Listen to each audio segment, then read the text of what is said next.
You started your life as a single cell, and today you have over 37 trillion cells that are working day and night to keep you alive. But have you ever wondered why this single cell, this tiny little cell known as the unit of life? Hello and welcome to the BioBeat by Henny.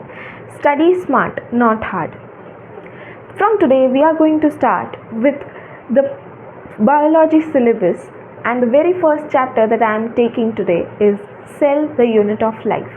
Let's start our journey from the fundamental chapter from biology syllabus, Cell.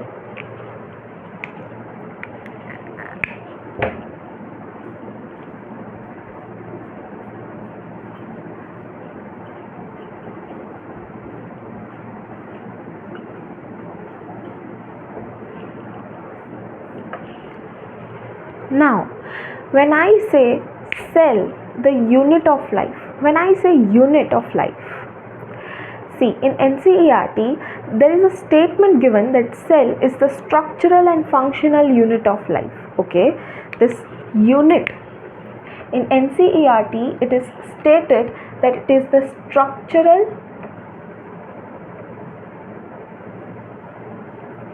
and functional unit of life. What do you understand by these terms? Structural and functional unit. See, when I say that cell is the structural unit, that means that cell is that basic unit from which a complete organism arises. Okay? See, I can compare an organism with a building. Suppose a building is an organism. Now, what is this building made up of? It is made up of bricks. So what are these bricks? These bricks, in our case, in case of organisms, are cells. So we can say that cells together make up an organism. A complete organism is made up of millions, in fact trillions of cells. So we understand the point, structural unit. Now what do I understand by this term, functional unit? An organism stays alive by various functions occurring inside his or her body. These functions are occurring at a cellular level. I cannot say that the reactions are occurring somewhere in my body here, or somewhere in my body here, or somewhere here. My body is made up of cells, trillions of cells, and each and every cell is performing specific function. All the metabolic reactions, in fact, are occurring inside the cell. So I can say that cell is the functional unit of life. Anything less than this cell will not function, will not carry on any function inside it. Okay, so cell is the structural and functional unit of life. That's why NCERT states that anything less than a complete structure of cell does not ensure independent existence. NCERT states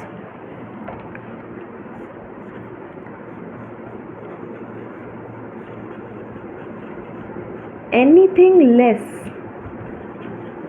than a complete structure of cell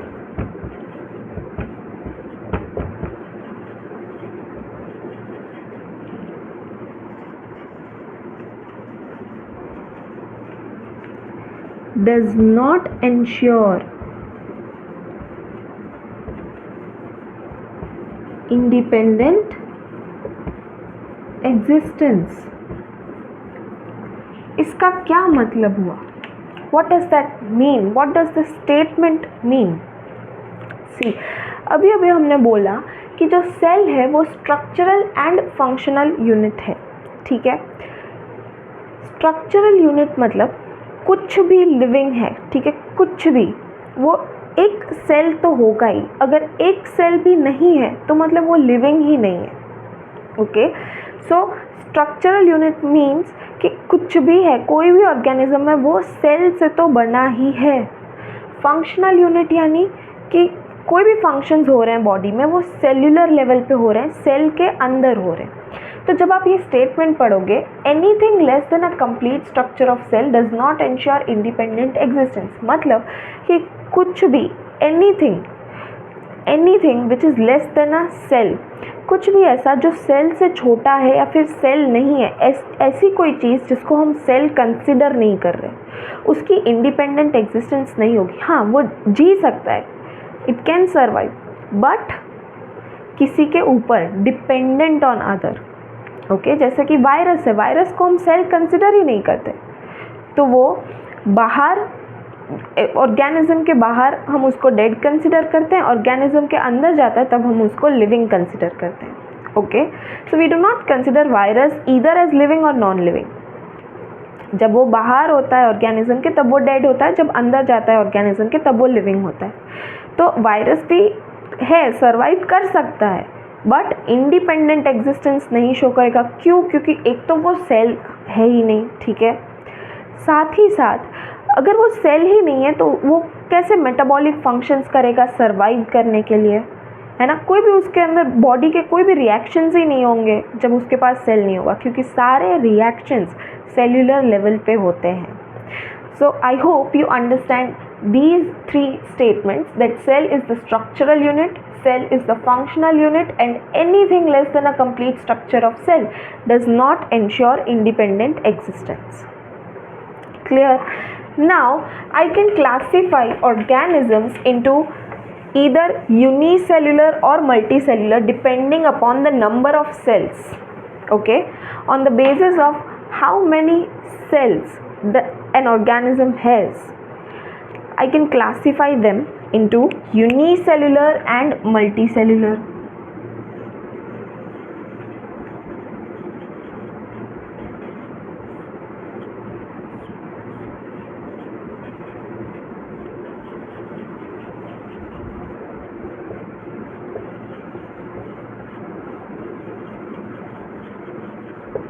Now see, unicellular organisms have only a single cell. Okay, these unicellular organisms are single celled organisms. Say for example bacteria, amoeba. Okay, for example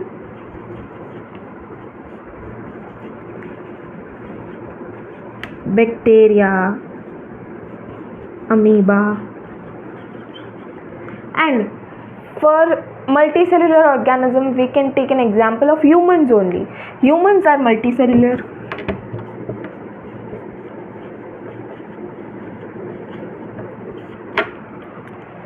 See, when I talk about unicellular and multicellular organisms, as we know, unicellular organisms are made up of single cell, whereas multicellular organisms are made up of more than one cell, right? So when I compare them structurally, I can say that unicellular organisms are very simple structurally as compared to multicellular organisms. But when it comes to functions, now see, when it comes to functions, multicellular organisms, as they are made up of millions and trillions of cells, right? And these cells form tissues and ultimately organ and organ system. So each and every cell of different tissue performs specific function, right? So in multicellular organism, I can say that there is division of labor. Of course, there are trillions of cells. हर कोई cell अपना अलग अलग function perform करेगा. जैसे कि मेरे digestive sales हैं जो कि मेरे एलिमेंट्री कैनाल में हैं, वो डाइजेशन का फंक्शन परफॉर्म करेंगे. वो ऐसे एंजाइम सिक्रीट करेंगे जो डाइजेशन में हेल्प करेंगे. वहीं पे जब सर्कुलेशन की बात आती है तो जो सेल्स मेरे सर्कुलेटरी सिस्टम है वो सर्कुलेशन में हेल्प करते हैं, है ना. तो फंक्शंस के बेसिस पर मैं बोल सकती हूँ कि multicellular organisms are functionally simple as compare to unicellular organism. ये क्या बोल दिया. नाउ सी, यूनिसेलुलर ऑर्गेनिज्म में सिर्फ एक सिंगल सेल है, पर ऐसा तो नहीं है कि वो सर्वाइव नहीं कर रहा, है ना. वो सर्वाइव कर रहा है, उसके अंदर सारे रिएक्शंस हो रहे हैं. तो उसका मतलब कि एक single cell, only one cell is performing all the functions. तो मैं फंक्शनली ऐसा बोल सकती हूँ कि unicellular organisms are functionally very very complex as compared to multicellular organisms. Clear? इसीलिए एनसीईआरटी में यूनिसेलुलर ऑर्गेनिजम्स के लिए स्टेटमेंट्स दी हैं, जैसे कि यूनिसेलुलर ऑर्गेनिजम्स are capable of independent existence and performing all the essential functions of life। क्या statements है? Unicellular organisms are capable of independent existence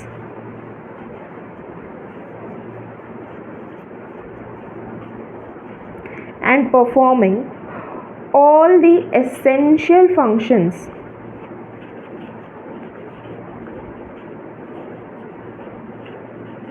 of life।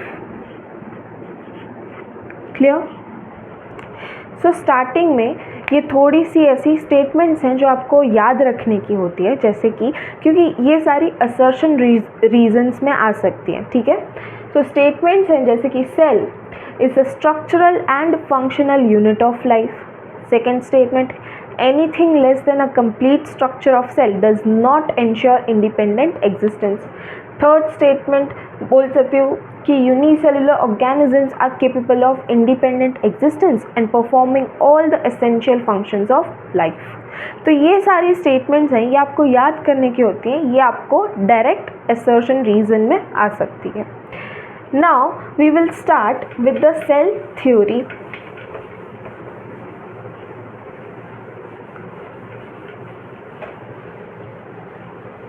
See, when I start with the cell theory, सबसे पहले एक question आना चाहिए कि ठीक है, कब से बोल रहे हैं सेल, सेल डिस्कवर कैसे हुआ था, ठीक है, सेल आया कैसे। सी, द वेरी फर्स्ट सेल जो आया था इस अर्थ पे, उसकी पूरी स्टोरी हम इवोल्यूशन चैप्टर में पढ़ेंगे, राइट। अभी हम लोग पढ़ रहे हैं हमारे जो ये चलती आ रही है सेल्स की लाइफ, वो कैसे हो रही है, क्या हो रहा है। तो सबसे पहले सेल की डिस्कवरी किसने करी थी? तो एक साइंटिस्ट थे, रॉबर्ट हुक।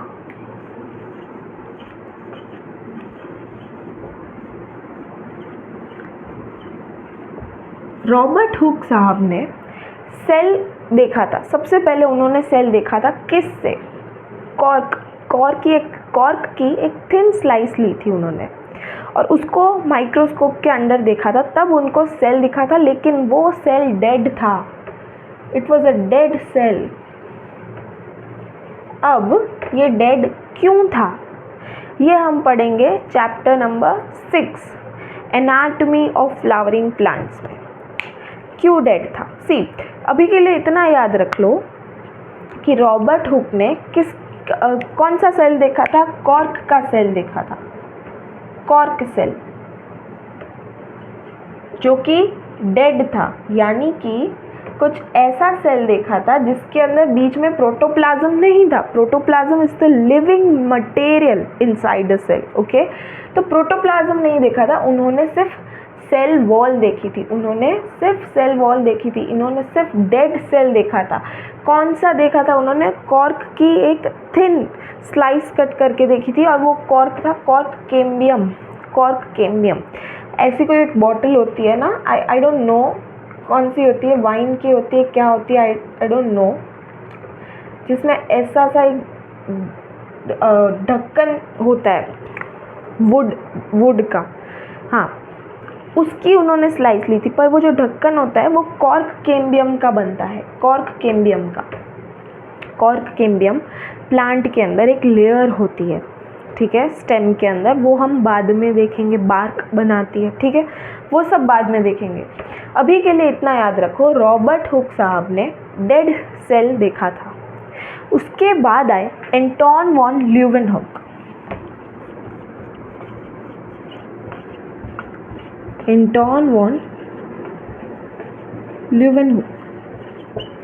इन्होंने सबसे पहले लाइव सेल देखा था, फर्स्ट लिविंग सेल। इनफैक्ट इन्होंने बहुत सारे लिविंग सेल्स देखे हैं, इन्होंने सेल्फ डिज़ाइंड माइक्रोस्कोप के अंदर सेल्स देखे थे, इनके खुद के बनाए माइक्रोस्कोप के अंदर उन्होंने सेल्स देखे थे। कौन से सेल्स देखे थे? स्पर्म सेल्स देखे थे, फिर एरिथ्रोसाइट्स देखे थे, बैक्टीरियल सेल देखे थे। तो in short Anton von Leeuwenhoek ने फर्स्ट टाइम लिविंग सेल को देखा था। फिर एक और साइंटिस्ट है जिन्होंने डिस्कवर करा क्या? जिन्होंने डिस्कवर करा सेल का ब्रेन, सेल का brain. Now what do you mean by the brain of cell? What is the brain of cell?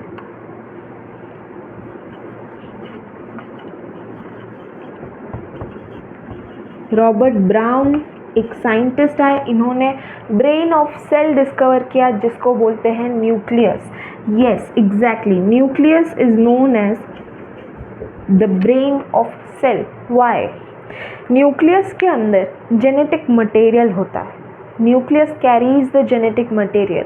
Nucleus के अंदर क्रोमोसोम्स होते हैं और क्रोमोसोम के अंदर जेनेटिक मटेरियल होता है, and this genetic material is responsible for all the functions of our body. It's responsible for entirely all the functions. Okay, तो ये जो जेनेटिक मटेरियल होता है यही मैसेज देता है कि आगे क्या करना है। ठीक है, कौन सा? ये जेनेटिक मटेरियल से ही प्रोटीन बनता है और उसी से एक्सप्रेशन होता है कि हमको क्या क्या क्या होगा, क्या होगा, कैसे दिखेंगे, ये सब। तो that's why this nucleus is known as the brain of cell. तो ये 3 साइंटिस्ट याद रख लो। रॉबर्ट हुक जिन्होंने फर्स्ट टाइम सेल देखा था, लेकिन वो डेड सेल था। क्यों? क्योंकि उन्होंने कॉर्क सेल देखा था।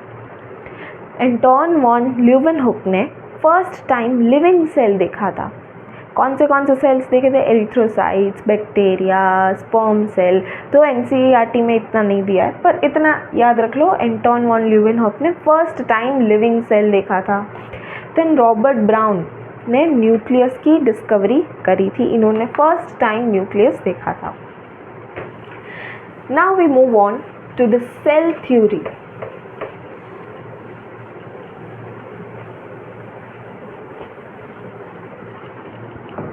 सेल थ्योरी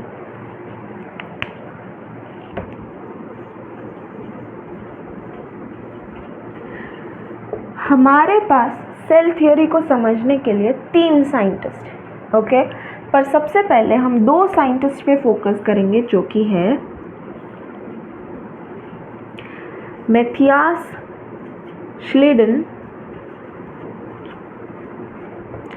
एंड थियोडोर श्वान। ठीक है, मैथियास श्लेडन एंड थियोडोर श्वान। इन्होंने क्या करा? मैथियास श्लेडन जो थे वो एक जर्मन बॉटनिस्ट थे। इन्होंने प्लांट्स के ऊपर स्टडी करी और प्लांट्स के ऊपर स्टडी करके इन्होंने देखा कि जो सारे के सारे प्लांट्स हैं ये सेल्स से मिलकर बने हैं, डिफरेंट टाइप्स ऑफ सेल्स से मिलकर बने हैं जो कि टिश्यूज़ बना रहे हैं प्लांट के। ठीक है, तो मैथियास श्लेडन ने 1838 में प्लांट्स के ऊपर रिसर्च करी, प्लांट्स के ऊपर स्टडी करी और उन्होंने बोला कि all plants are made up of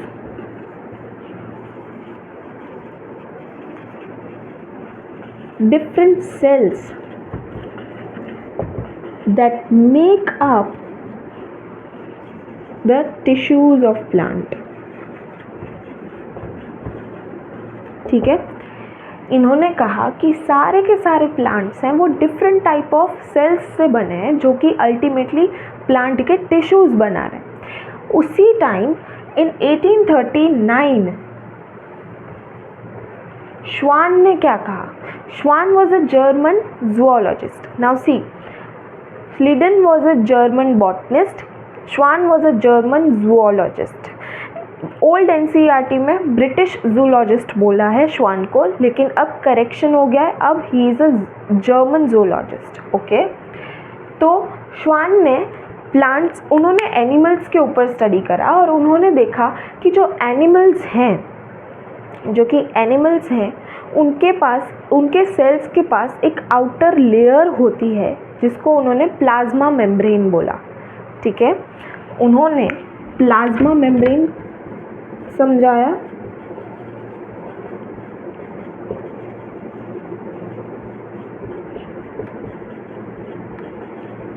ठीक है। एनिमल सेल्स के अंदर सबसे आउटर लेयर जो होती है वो होती है प्लाज्मा मेम्ब्रेन, ये उन्होंने समझाया। अब ये जूलॉजिस्ट थे, फिर भी इन्होंने प्लांट्स पे भी स्टडी कर दी, ठीक है। और इन्होंने प्लांट्स को भी देखा कि चलो मैं एनिमल्स को देखा, अभी प्लांट्स को भी देख लेता हूँ। प्लांट के सेल को देख के इन्होंने बोला कि जो प्लांट के सेल हैं इनके पास एक यूनिक आउटर लेयर होती है, जिनको बोला इन्होंने सेल वॉल। इन्होंने कहा कि जो सेल वॉल है ये सिर्फ प्लांट्स के पास होती है, एनिमल सेल्स में सेल वॉल एब्सेंट होती है। तो इन्होंने कहा plasma membrane is the delimiting layer और delimiting covering in animal cell, ठीक है। तो इन्होंने प्लाज्मा मेम्ब्रेन बताया एनिमल सेल के अंदर, साथ ही साथ इन्होंने प्लांट सेल को भी स्टडी करा और बोला कि जो सेल वॉल है, cell wall is the unique feature of plant cell.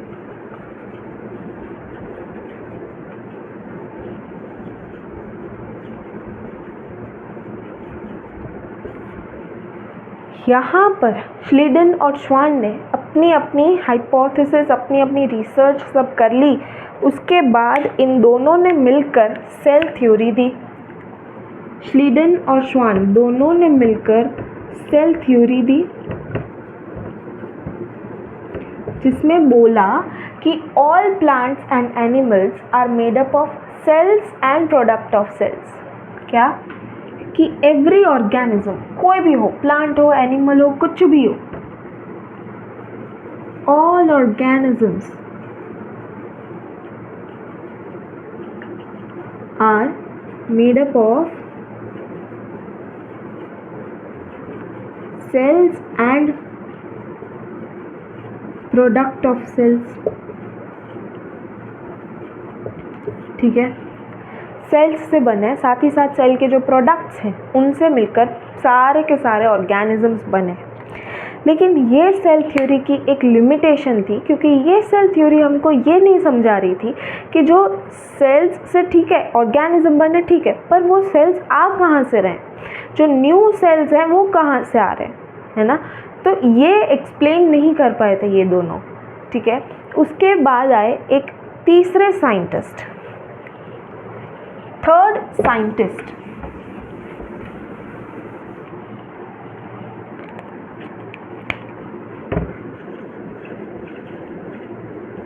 Rudolf Virchow in the year 1855। Rudolf Virchow, इन्होंने एक सेल थ्योरी को एक फाइनल शेप दिया। क्यों? क्योंकि इन्होंने एक ही स्टेटमेंट बोला, जिनकी वजह से ये बहुत फेमस हो गए, ठीक है। इन्होंने एक लाइन बोली, ओमनीस सेल्यूला ई सेल्यूला। इसका मतलब कि all cells arise from pre-existing cells। यानी कि रुडोल्फ वर्चाउ का कहना था कि जितने भी सेल्स हैं, जो भी नए सेल्स आ रहे हैं, वो कहाँ से आ रहे हैं, वो प्री एग्जिस्टिंग सेल्स से आ रहे हैं, यानी कि मम्मी सेल से आ रहे हैं, ठीक है। ऑलरेडी एक सेल है, वही डिवाइड करके नए सेल्स बना रहा है, ये हमको अब पता है, उस टाइम पे नहीं पता था साइंटिस्ट को। इसीलिए उस टाइम पे जब ये स्टेटमेंट दी थी तो उसकी वजह से ये साइंटिस्ट बहुत फेमस हो गए थे। अब कोई एक जना आके बोल दे कि all cells arise from pre existing cells, सब बोलेंगे कि हमको पता है, लेकिन उस टाइम पे नहीं पता था। इसीलिए ये साइंटिस्ट बहुत ज़्यादा फेमस हो गए। इनकी एक ही स्टेटमेंट ओमनी सेल्यूला ई सेल्यूला की वजह से सबको पता चला कि अच्छा, जो एग्जिस्टिंग सेल्स हैं वो प्री एग्जिस्टिंग सेल्स से आ रहे हैं, जो न्यू सेल्स हैं वो प्री एग्जिस्टिंग सेल्स से आ रहे हैं, ओके। और इसी वजह से रुडोल्फ वर्चाउ ने एक सेल थ्योरी को एक फाइनल शेप दिया। और जो सेल थ्योरी आज हमको पता है वो है कि all organisms are made up of cells and product of cells as well as all cells arise from pre-existing cells. So here we complete with the introduction of cell and cell theory. In the next lecture we will start the overview of cell, and prokaryotic and eukaryotic cell will be understood in detail, and there will be no doubt, I assure you. Till then, bye, take care.